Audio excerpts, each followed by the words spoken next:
بھائی یہ تو صوبائی مسئلہ ہے. میرا سوال ہے پھر یہ اگر صوبائی صرف صوبائی مسئلہ ہے لیکن صوبے بھی کسی آئین کے تحت چل رہے ہیں نا. یہ صوبوں کو یہ اختیار دیا کس نے؟ آرٹیکل 140A نے. اگر صوبائی سے مسئلہ ہے تو آرٹیکل 140A پاکستان کے آئین میں کیا کر رہا ہے؟ وفاق میں کیا کر رہا ہے؟ آرٹیکل 140A کیوں پڑھا ہوا ہے ابھی تک؟ نہیں ہونا چاہیے کہ بھائی یہ مسئلہ ہی نہیں ڈسکس ہی نہیں کرو. ہم تو اسی آرٹیکل 140A کی جو کہ وربل تشریح کریں تو ہماری ساری بات مانتے ہیں لیکن جب دینے کی بات آتی ہے تو ہماری ایک بھی بات نہیں مانتے. ہم کہتے ہیں جو بات تم وربل مانتے ہو وہ میرے سائن میں لکھ دو. اور ہم نہیں کہہ رہے یہ پنجاب کہہ رہا ہے، پورا پنجاب. ہم نہیں کہہ رہے ملک کا وزیر اعظم کہہ رہا ہے. ہم نہیں کہہ رہے پاکستان کی فیڈرل کیبنٹ کہہ رہی ہے. ہم نہیں کہہ رہے پاکستان کے کیبنٹ کے وزیر کہہ رہے ہیں اور اپوزیشن میں بیٹھی ہوئی پارٹیاں کہہ رہے ہیں. میں ایم کیو ایم کو خراج تحسین پیش کرنا چاہتا ہوں، داد دینا چاہتا ہوں، کارکنوں کو داد دینا چاہتا ہوں. تمہاری جد و جہد کی وجہ سے آج ملک بھر کے کونے کونے میں جو لوگ ہمیں جانتے بھی نہیں ہیں ان کے بھی ڈور اسٹیپ پہ اختیارات اور وسائل ان کی اپنی حکومتوں کی چنگل سے چھڑا کر ہم تمہارے ڈور اسٹیپ پہ دینے جا رہے ہیں. اس میں ایم کیو ایم کے علاوہ کوئی اور دوسرا نام ہی نہیں ہے. تو آج یہ ہماری جد و جہد کی وجہ سے اللہ کا شکر ہے میں نے آپ کو بتایا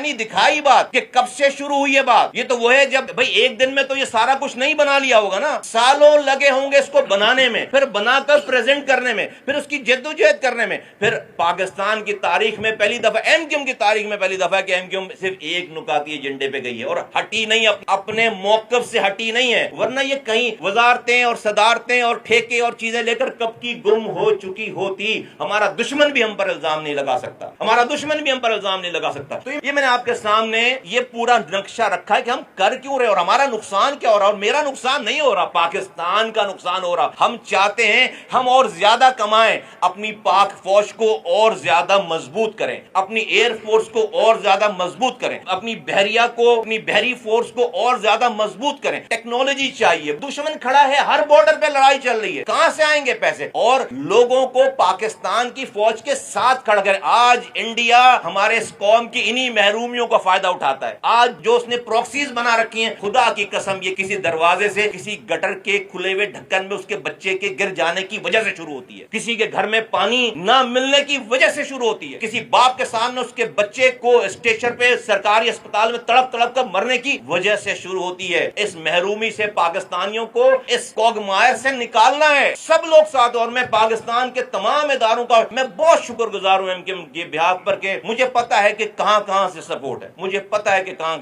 میں بہت ہی مؤدبانہ گزارش کے ساتھ میں پاکستان پیپلز پارٹی کے اپنے دوستوں کو کہنا چاہتا ہوں، ہو گیا جو ہونا تھا. ہم ماضی کی شکایت نہیں کرتے. ہم کہتے ہیں کہ آئیے اپنے لوگوں کو بلائیے، کیمرے لگائیے، کوئی بند کمرے میں چھپ کر بات نہیں کرتے. آپ جیسے چاہیں، جہاں چاہیں، جس وقت چاہیں آئیے. ہمارا اس میں کچھ بھی نہیں ہے، آپ کا میئر ہے، سندھ بھر میں آپ کی حکومت ہے، ڈسٹرکٹ گورنمنٹ بھی آپ کی ہوگی. ہم تو لاڑکانہ کے اختیارات کی بات کر، ہم تو سکھر کے اختیارات کی بات کریں، ہم تو کشمور کے اختیارات کی، آپ ہی کے لوگوں کے اختیار. ابھی تو ایم کیو ایم نہیں جیتنے جا رہی لاڑکانہ، سکھر، نواب شاہ، خیرپور، ہم تو نہیں جیتنے جا رہے. تو آپ ہی کے لوگوں کو، اور آپ اس کے چیمپئن بنے. آپ اس 28ویں ترمیم میں اس لوکل باڈی کے ریفارم کے چیمپئن بنے جیسے آج آپ 18ویں ترمیم کے چیمپئن بنتے ہیں. اس سے آپ مضبوط ہوں گے. کسی کا نقصان نہیں ہے، سب کا فائدہ ہے. ہاں جب لاڑکانہ کو اختیارات ملیں گے تو میرے بھی لوگوں کو اختیارات مل جائے. آج تو آپ کا میئر ہے، حیدرآباد میں آپ کا میئر ہے، آج تو ہمارا میئر بھی نہیں ہے. تو ہمیں تو اس سیاست سے کوئی غرض نہیں ہے. اس آئینی ترمیم میں کراچی، حیدرآباد کی، سکھر کی، میرپور خاص، نواب شاہ کی بات نہیں ہو رہی ہے. پورے پاکستان کے ایک چپے کی بات ہو رہی ہے. یہ پاکستان کا مقدمہ ہے. لیکن اگر یہ بات نہیں سنتے یا نہیں مانتے، ہماری بات پہ توجہ نہیں دیتے، تو میں بہت ہی مؤدبانہ آپ کے سامنے اپنی ایک روداد عرض کرنا چاہتا ہوں. تو وہ لوگ جو کہ پاکستان میں نئے صوبے بنانے کے مخالف ہیں اور 18ویں ترمیم کو نہیں چاہتے کہ وہ رول بیک ہو، ختم ہو، میں آپ کو یہ کہنا چاہتا ہوں بالکل وثوق سے کہ اگر آپ نے لوگوں کو ایم کیو ایم کے اس آئینی ترمیم کی حمایت کر کے اس کو لوگوں کو اختیارات اور وسائل نیچے نہیں دیے تو صوبہ پھر پاکستان میں بنے گا، ناگزیر ہو جائے گا. پھر جو ہے وہ 18ویں ترمیم رول بیک ہوگی. کیوں؟ کیونکہ آپ نے اس کی جڑیں مضبوط نہیں کی ہیں. آج 18ویں ترمیم ختم ہو جائے، میں کہوں گا مجھے اس سے کیا مل رہا ہے، میں اس کے لیے کیوں آنسو بہاؤں، میرا اس میں کیا فائدہ ہے. 18ویں ترمیم کے بعد تو جو 2 پیسے ہمیں وفاق سے ہم لڑ جھگڑ کے لے لیتے تھے، اب وفاق کہتا ہے تمہارے حصے کے سارے پیسے ہم نے صوبوں کو دے دیے، جا کے اپنے صوبے سے مانگو. اور صحیح کہتا ہے وفاق، 8700 ارب روپے ڈیویزبل پول میں صوبوں کو ملے. 8000 ارب. سندھ کو 2400 ارب روپے ملے اس سال، ایک سال. یار یہ کراچی دنیا کے 12 تیزی سے ترقی کرنے والے شہروں میں شامل ہو گیا تھا 300 ارب روپے خرچ کر کے. 300 ارب روپے کتنے پیسے ہوتے ہیں؟ ہزاروں ارب روپے. کیا کریں